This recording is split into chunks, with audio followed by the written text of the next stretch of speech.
And go. Oh shit. Welcome back, YouTube.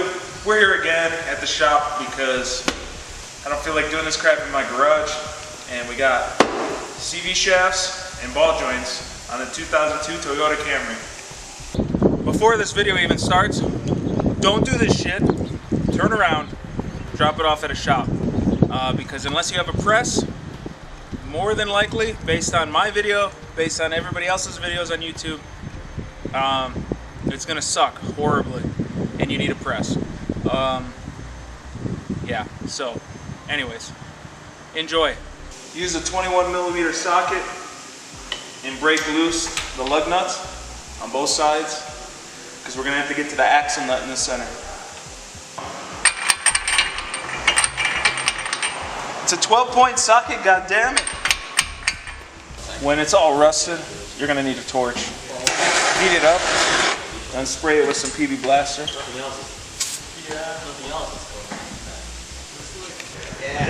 For the factory nut, you're gonna need a 30mm 12-point socket. You're gonna mess with the heat and the lube to get it loose. You're gonna have one person get in the car, slam on the brakes as hard as they can so you can break it loose, and then take it off.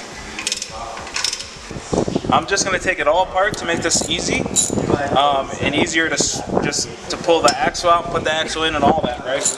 So 14mm, we're going to take out the pins for the caliper. Take this 10mm and then find the ABS sensor. There's a 10mm nut on it, and you're going to pull that out and the whole sensor will just come out. Just wipe off anything that's magnetically stuck to it and just set it off to the side and put this in your magnetic tray. Pull the clip and just pull this ABS clip off and then hang the sensor over the edge like this, because we're not going to remove the shock, we're just going to remove these two bolts. So we want everything detached from this lower piece. Alright, you have a cotter pin right here in this tie rod end. You straighten out the ends and then you grab a pair of pliers and just slowly pry it out. Take a 16mm and break loose the nut, but don't remove it yet because we want to be able to we don't want this to move while we're loosening the rest of the bolts. Take a 22mm and you're going to loosen the two strut bolts.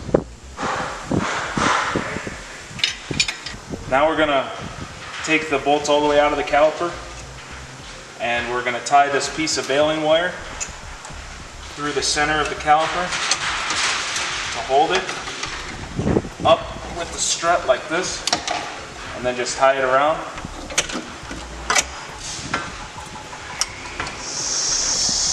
Now remove these nuts and one of the bolts.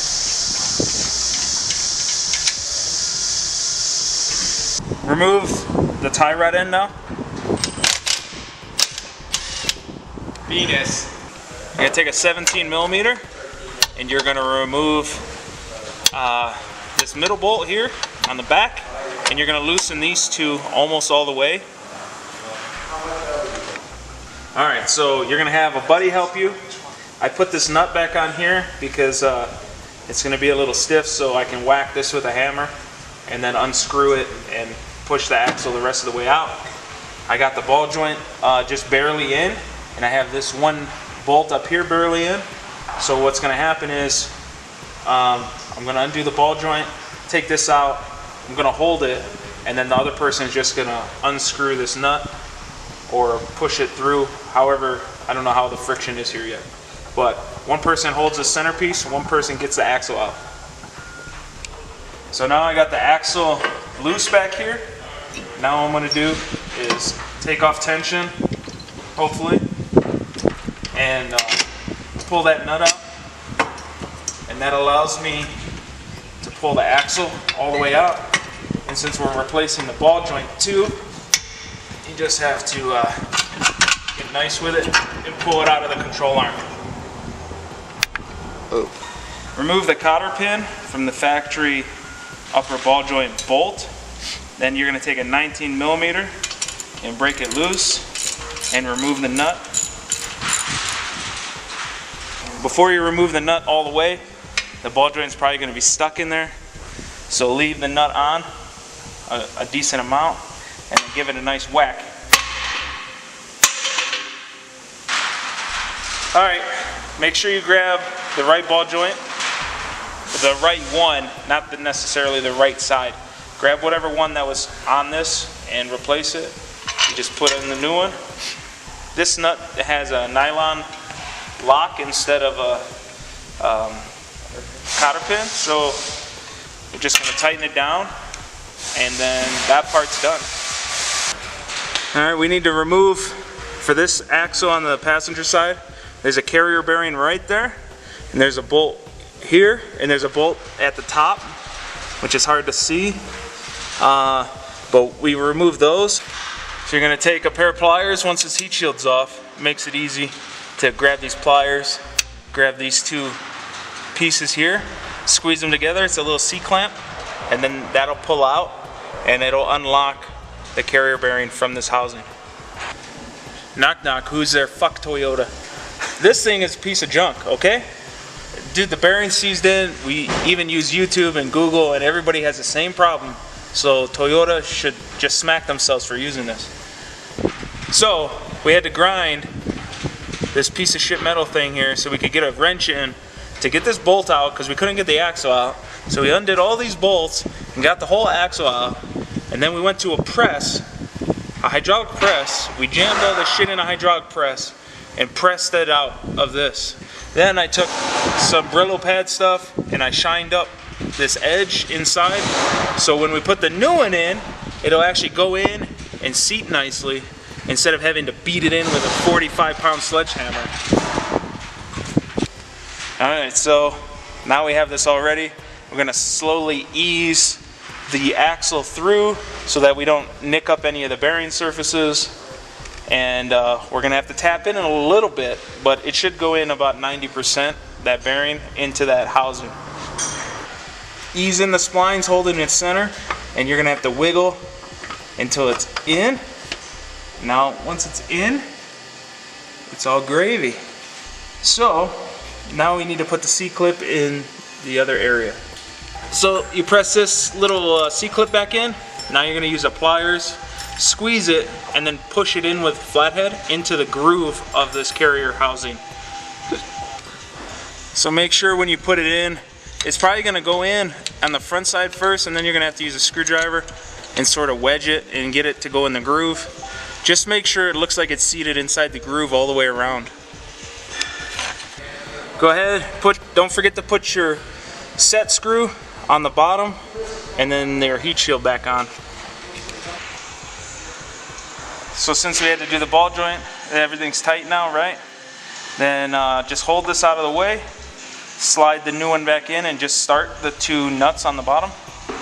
Now spray a little PB blaster over this crap, and then what you're going to do is sort of lift and feed this in at the same time. And you're going to have to wiggle it so the splines line up. Once the splines line up, it should just slip right in. And now we're going to put the big bolts up here. Now that you have these top two bolts and the bottom one started, you can go ahead and put this in as far as you can right now. You're going to have to torque it down later.